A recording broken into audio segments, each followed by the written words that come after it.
Ito ang susuotin mo bilang Zydo Blue. Gawa ito sa pinakamatibay at pinaka-lightweight na bakal. Kaya hindi ka tatabla na kahit anong bala. May katangian din tong bakal na to na imamagnify ang lakas mo ng 100%. Kaya di hamak kapag suot mo ito, mas malakas ka.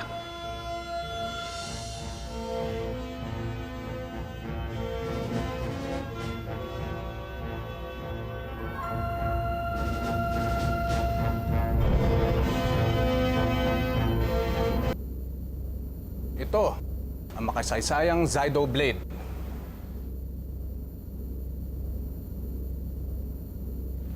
Ito ang sinasabing ginamit ng lolo mong... Sige, hawakan mo.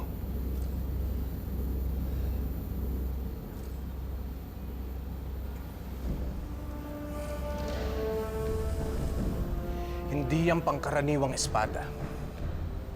Kung kinakailangan, nagiging mistulang latigo laban sa halimaw ng mga kuma.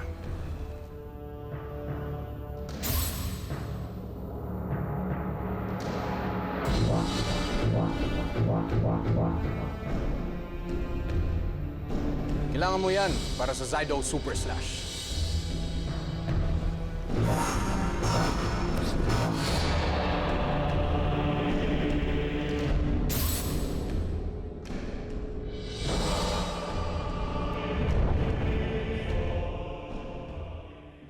Hindi ko naman inaalis na magalit ka. Pero hindi mo na kailangan saktan pa si Alexis.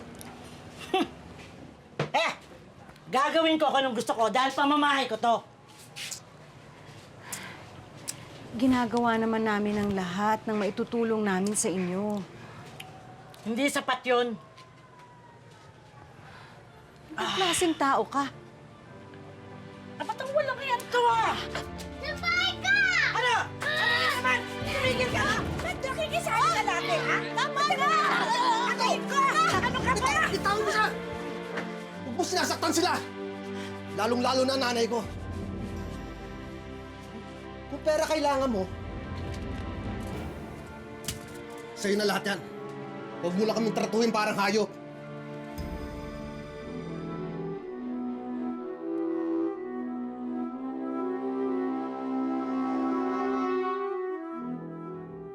Ito naman ang laser blaster.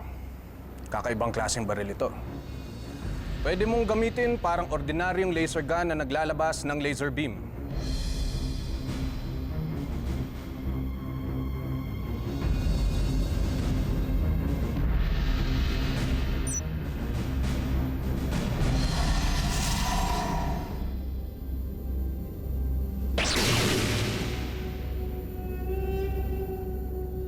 Pwede rin sunod-sunod ang paglabas ng laser beam.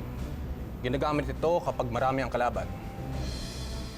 Maaari rin na tuloy-tuloy ang paglabas ng laser beam. Ginagamit yan sa pagkakataong kailangan mo ang tuloy-tuloy ng lakas ng laser beam. Tulad kapag may pinapasabog kang isang bagay. Bakit hindi mo subukan?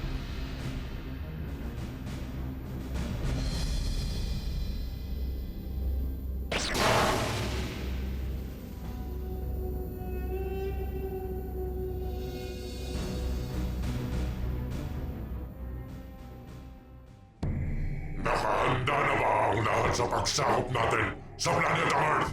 Opo, dakilang Layar. Nakahanda na ang lahat para sa paunang pagsugod ng mga kuma. Hindi magtatagal. Mapapasakamay na natin ang planeta Earth. At pagkatapos noon, ang buong kalawakan. Wala nang makakahadlang sa imperyo ng mga kuma.